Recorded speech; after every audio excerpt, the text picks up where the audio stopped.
A ver, vamos allá que lo prometido es deuda, señores. Déjame hacerle una preguntita a ustedes aquí. ¿Es Rusia una democracia? ¿Tiene Rusia un verdadero libre comercio, competencia? ¿Se respetan allí los derechos humanos? Bueno, mira, hoy yo te lo voy a explicar todito. Después de este video tú vas a saber y vas a entender qué fue lo que pasó en Rusia desde que se cayó la Unión Soviética hasta el día de hoy. Vas a entender cómo Putin se hizo con el poder absoluto y qué cosa es Rusia hoy en día, para que te des cuenta, además, para que comprendas qué es lo que realmente quiere hacer Canel Raúl y el PSC con Cuba. ¡Vamos allá! En Rusia, los empresarios, magnates y oligarcas son los que manejan toda la economía, pero tienen un código de lealtad que no pueden saltarse. Tienen prohibido hacer política a no ser que Putin los autorice y jamás pueden contradecirlo ni cuestionarlo. Si lo hace, las consecuencias pueden ser la cárcel, una copita de veneno, el exilio, un sogazo diciendo me quité la vida cuando todos sabemos que no fue así, etcétera. Pero esta manera de Putin de controlar la economía rusa así centralizada no es una idea suya. No.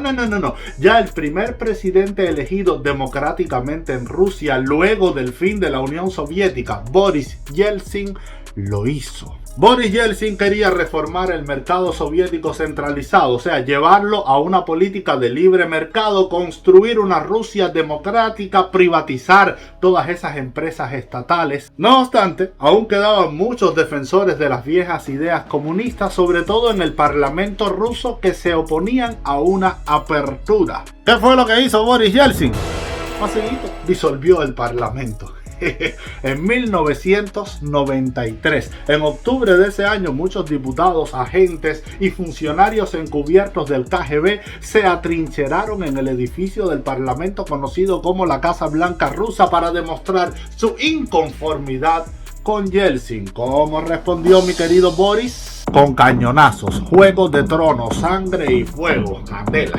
Hubo 200 muertos y casi 1000 heridos, obvio. Yeltsin después tuvo el camino libre y en solo 3 meses aprobó una nueva constitución mucho más autoritaria, menos democrática, que le dio más poder presidencial. Ahora, ¿cómo Rusia logró privatizar sus grandes empresas nacionales, estatales? ¡Vamos allá!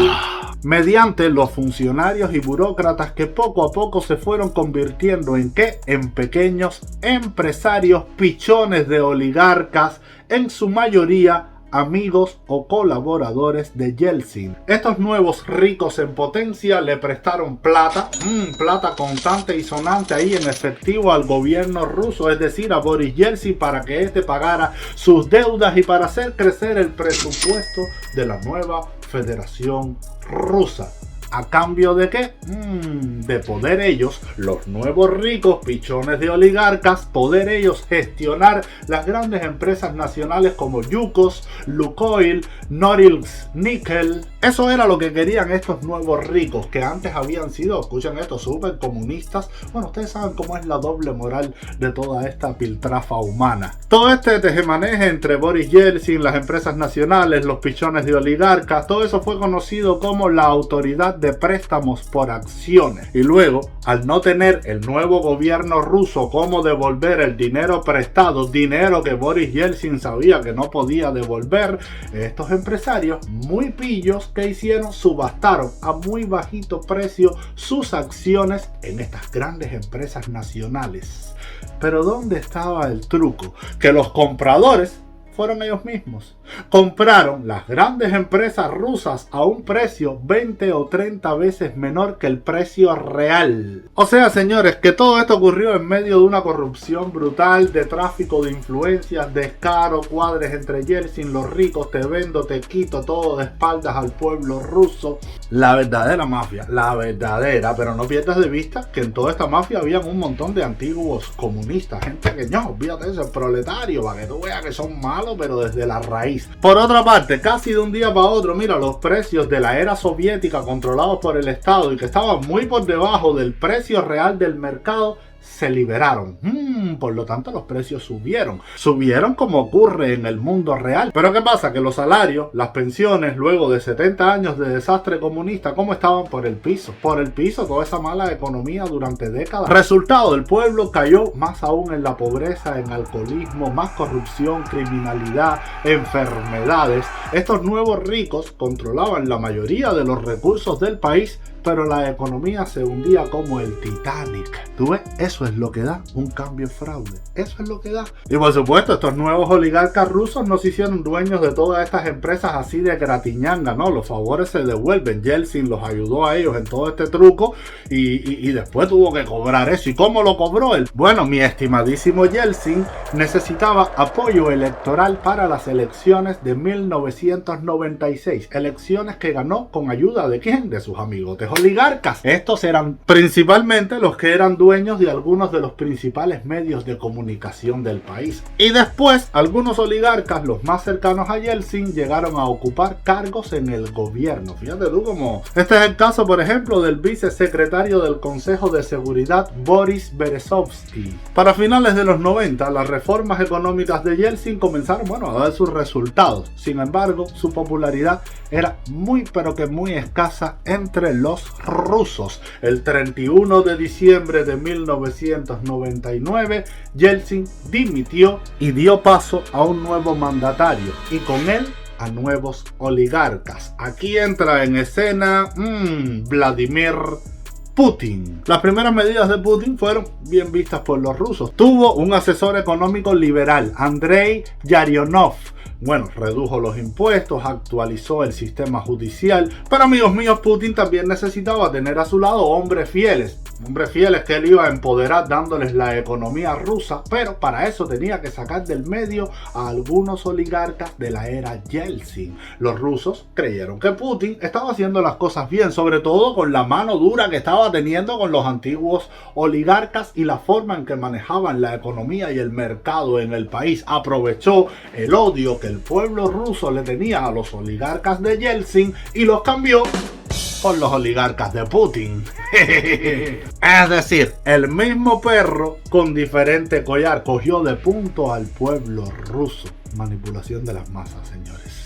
El primero de la era Yeltsin que cayó en desgracia fue Mikhail Jodorkovsky, de la empresa petrolera Yukos. En 2003 fue detenido y encarcelado en Siberia, donde estuvo 10 años preso en Siberia. Actualmente vive exiliado en alguna parte de Europa. El otro fue Boris Berezovsky, oligarca ruso del petróleo, amigo íntimo de Yeltsin y uno de los que ayudó a Boris Yeltsin a ganar las elecciones de 1996.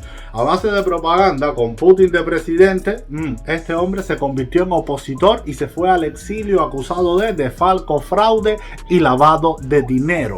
El tercer ejemplo, Vladimir Gusinsky, otro oligarca de los medios de comunicación que a través de su canal de televisión NTV criticó a Putin. Fue detenido y luego al exilio. Putin había comenzado la segunda ola de oligarcas rusos, mucho más ricos y muchos más leales a su persona. Algunos de ellos, Arkady Rotenberg, su fortuna ronda los $2.900 millones junto a su hermano Boris, es uno de los amigos más antiguos de Putin, desde que eran niños, fueron hasta compañeros de artes marciales. El hermano, Boris Rotenberg, es el vicepresidente de la Federación de Judo de Rusia, uno de los deportes favoritos de Putin. Otro, Alexei Miller, es el presidente de Gazprom. Durante años supervisó grandes proyectos de inversión demostrando su lealtad a Putin en todo momento. Otro, Igor Sechin, posiblemente el oligarca más influyente de Rusia, ex espía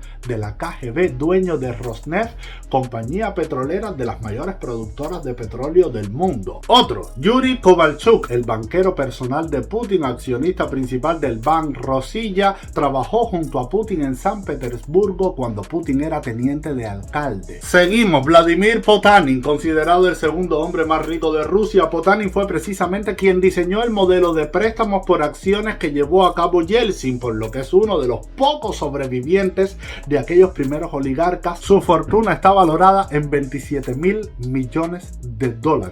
Este tipo, para sobrevivir a la era Yeltsin, tiene que ser un tronco de Camaján. Estos hombres y otros son los que han ayudado a Putin a mantenerse ¿dónde? En el poder. Y con toda esta historia, Rusia está muy pero que muy lejos de ser un país democrático y con una economía libre y diversificada. Por ejemplo, según Amnistía Internacional, en su informe 2021-2022 sobre Rusia, los derechos a la libertad de expresión, asociación y reunión pacífica se violaron de forma habitual. La oposición política tiene casi prohibida las reuniones públicas. Se utiliza constantemente la ley sobre agentes extranjeros y organizaciones indeseables para reprimir la disidencia. Esto es igual que en Cuba, que dicen que todo el mundo es de la CIA, que todo el mundo es pagado por el imperio. En Rusia también hay juicios con cargos falsos, ataques contra periodistas, activistas y defensores de derechos humanos. Se persigue a los testigos de Jehová. La comunidad LGTBIQ+ en Rusia, cero. El bloqueo a páginas web y redes sociales de Occidente, bueno, eso es una constante. Y la situación económica de Rusia, señores, pésima. Y más ahora que están, bueno, Rusia está ahora prácticamente fuera de la economía mundial. Pero ya desde antes de la invasión a Ucrania, según datos de Rosstat, el servicio de estadísticas de la propia Rusia. Oigan esto, 30 millones de rusos no tienen baño en su propia casa. 30 millones. Una de cada 8 personas vive por debajo del umbral de la pobreza con menos de 5 euros al día. El ingreso mensual promedio está cercano a los 60.000 rublos, o sea, unos 400 euros. Eso es la mitad que un sueldo mínimo, por ejemplo, en España. Más o menos la mitad. Y esta es la pantomima, la mentira, la fachada, el modelo que quiere copiar Canel Raúl, el PSC. Te das cuenta que no avanzamos. Ya aquí tienen un cuadro general del modelo ruso y ya saben cómo fue que se construyó ese modelo, sobre cuánta corrupción, mentira, truco, totalitarismo, todo. Aquí tienen el paso de Rusia desde la caída de la Unión Soviética hasta ahora mismo 2023. Díganme ustedes si esto, señores, es lo que ustedes quieren para Cuba. Díganme la verdad. ¿Es esta la Cuba que ustedes sueñan? Esta historia, una Cuba rusa con oligarcas, mafia, descaro, mentira. Yo no quiero eso. Sinceramente, yo no quiero eso. Y eso es lo que está copiando Canel y Raúl Castro. Así que nada, díganme ustedes qué opinan. Yo los voy a estar leyendo en los comentarios. Ya tienen todo el cuadro completo. Están advertidos, ¿ok? Nos vemos en el próximo video. Besos y chao.